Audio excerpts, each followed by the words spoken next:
लक्ष्मीच्या पावलांच्या आजच्या भागात आपण बघणार आहोत. ते लोक गेल्यावर कलाजवळ काजल येते व तिला म्हणते, थँक्यू तायडे, तू बरोबर आलीस. त्यावर कलाची आई तिला म्हणते, काजल तूच बोलवलं ना तिला? त्यावर काजल म्हणते, नाही मी काही बोलवलं नाही आहे. तेव्हा आणि काजल कलाला म्हणते, ताई तू बरोबर आलीस आणि तू बरोबर म्हणत होतीस, या घरात आपल्या किती आठवणी आहे आणि त्या अशाच जाऊ द्यायच्या का? त्यावर कला म्हणते, काजल तू ती टेन्शन नको घेऊ, तोपर्यंत मी आहे ना तोपर्यंत मी हे घर कधीच विकू देणार नाही. इकडे चांदेकर हाऊसमध्ये नैना नेलपेंट लावत असतानाच तिथे रोहिणी येते व तिला म्हणते की तुझी लाईफस्टाईल मला खूप आवडते नैना. त्यावर नैनावर खुश होऊन म्हणते, हो मी ना कधीच माझ्या ब्रँडमध्ये कॉम्प्रोमाइज करत नाही. मग ते पैशामुळे का असेना, मला माझी स्किन आणि हेअरसाठी तेच प्रोडक्ट आवडतात आणि माझं शॉप पण फिक्स आहे. ते सगळं ऐकून रोहिणी मनातल्या मनात म्हणते, हो जसं काय खरींच्या घरी झाडच होतं पैशांचं. इकडे खरींच्या घरी कला तिच्या वडिलांच्या हातात पैसेचं पॉकेट ठेवून म्हणते, बाबा ही लग्नानंतरची माझी पहिली कमाई व आपल्याला आता कर्ज फेडण्यास मदत होईल यासाठी. तिचे बाबा ते संकोचूनच घेतात व तिची आई म्हणते, कला अशी स्वाभिमानाने जग आणि प्रगती कर अजून. कला म्हणते, हो आई, मी जेवढं जमेल तेवढं माझ्याकडून करेल, तुम्ही मला फक्त आशीर्वाद द्या. व ती आशीर्वाद घेते. नंतर तरी दिनकर संकोचून तिला म्हणतात, कला हे कर्जाचं डोंगर इतकं मोठं आहे ना की ते वाढतच चाललं आहे व त्यामध्ये तुम्ही का बरं गुरफटून जात आहे? तुमचं घर आहे, संसार आहे, त्याकडे लक्ष द्या, हे आम्ही बघून घेऊ. पण मग कला म्हणते, बाबा तुम्हाला माझ्यावर विश्वास नाही का? मी सगळं करून घेईन आणि होईल हळूहळू, डोंगर पण कमी होऊन जाईल, तुम्ही फक्त काळजी घ्या. व म्हणते, चला आता मी निघते. त्यावर तिची आई म्हणते, अरे अशी कशी, मी तुला खायला करते काहीतरी. पण कला त्याला म्हणते, नाही मी नंतर कधीतरी येते. व काजलला मला सोडवायला ये म्हणून ती चालली जाते. दुसरीकडे नैना रोहिणीला विचारते, तुमचं माझ्याकडे काही काम होतं का मॉमिनला? तेव्हा रोहिणी म्हणते, हो गं, तू अशी एकदम मस्त मेंटेन ठेवते स्वतःला आणि असं छान राहतेस ना आणि तू दिसतेसही छान. म्हणून मग मला वाटलं होतं की तू फक्त राहुलची बायको, खरेंची मोठी मुलगी व माझी सून म्हणून मी तुझ्याकडे बघत होते. पण मग जेव्हा तू रॅम्प वॉकसाठी उभी राहील ना, तेव्हा मी तुझ्याकडे नवीन मॉडेल म्हणून बघायला लागले. चांगल्या चांगल्या मॉडेलला पण तू मागे टाकशील. त्यावर नैना पण खुश होऊन म्हणते, हो माझं पण खूप स्वप्ने आहे मोठी मोठी, पण मग आता या घरात चालत नाही ना आणि वरतून मी आता प्रेग्नंट आहे, तर मला हे सगळं नाही करता येणार. तेव्हा रोहिणी म्हणते, हो ते पण ठीक आहे, पण मग आता तुला हे बाकीचे खर्च त्याच्यासाठी तर कुठून तरी कमवावं लागेल ना, ते सगळं ह्या घरातून तर होणार नाही. तेव्हा नैना म्हणते, असं का होणार नाही, या सगळ्यांवर तर आपला पण हक्क आहेच ना. तेव्हा रोहिणी तिला म्हणते, हक्क तर आहे गं, तू हक्काने ते खाऊ शकते, राहू शकते, पण मग तुझे हे बाहेरचे खर्च, मेकअप मेंटेन करणं वा बाळाचं सगळंसाठी तर तुला पैशाची गरज लागेलच आणि त्याच्यासाठी तू अद्विक आणि कलापुढे हात पसरणार आहेस का? तेव्हा नैना म्हणते, नाही मी त्यांच्यापुढे हात कशाला पसरेल. तेव्हा रोहिणी तिला अजून भडकवण्यासाठी म्हणते, मग त्यासाठी राहुलने मोठ्या मोठ्या जबाबदाऱ्या घेणं गरजेचं आहे कंपनीत. तेव्हा तू हे सगळे खर्च भागवू शकशील आणि तुमची लाईफ सेट होईल, म्हणजे तू व्यवस्थित बाकीचा खर्च काढू शकते आणि राहुल पण सगळं व्यवस्थित बघेल व तुमच्या बाळाचं पण फ्युचर सिक्युअर होईल. त्यावर नैना म्हणते, हो तुमचं बरोबर आहे मॉमीला, राहुलने हे करायलाच पाहिजे. तेव्हा रोहिणी तिला अजून भडकवण्यासाठी म्हणते, आता मला तुला हे सांगायची गरज नाही आहे की आपल्या नवऱ्याला कसं ताब्यात ठेवायचं व आपल्याला पाहिजे ते त्याच्याकडून कसं करून घ्यायचं, हे तुला तर एकदम बेटर माहिती. त्यावर नैना पण होकारात हो म्हणते.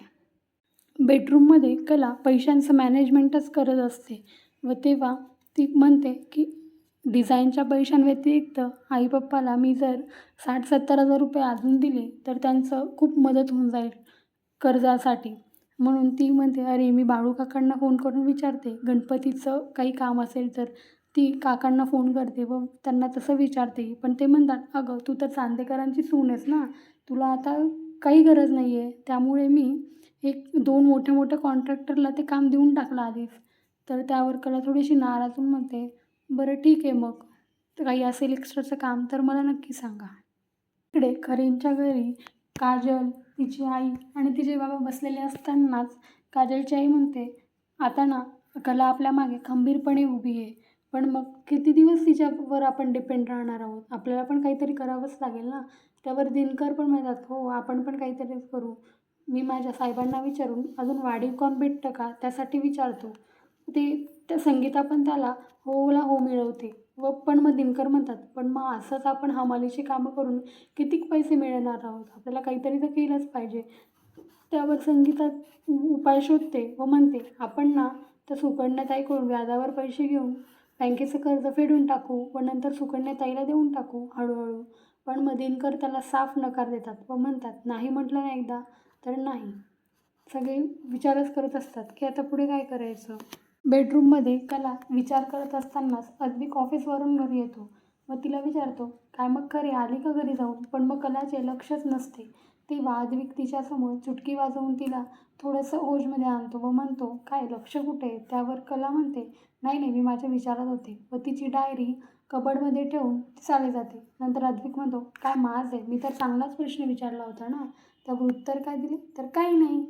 इकडे दिनकर संगीताला म्हणतात, "संगे, आपण जर असेच पैसे घेत राहिलो तर ती आपल्याला मदत करेल, पण आपला पण काहीतरी मानसन्मान आहे का नाही?" त्यावर संगीता म्हणते, "कसला आलाय मानसन्मान?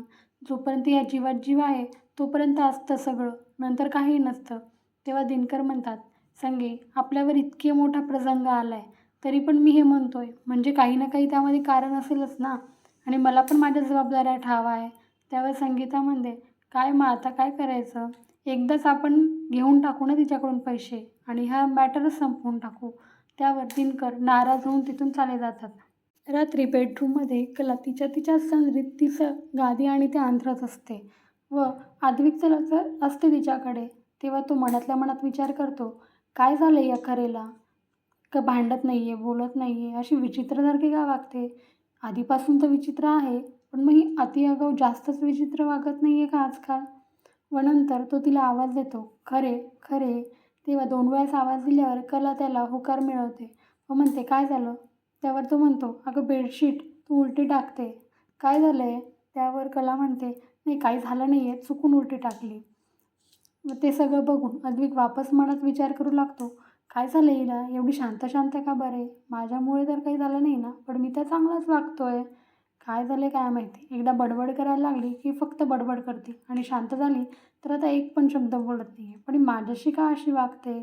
असाच विचार करत राहतो अद्विक. इकडे हॉलमध्ये नैना राहुलची वाट पाहत असतेच. तेव्हाच राहुल बाहेरून येतो. तेव्हा नैना त्याला विचारते, "राहुल, कुठून आला तू?" तेव्हा राहुल म्हणतो, "अगं बाहेरून आलो."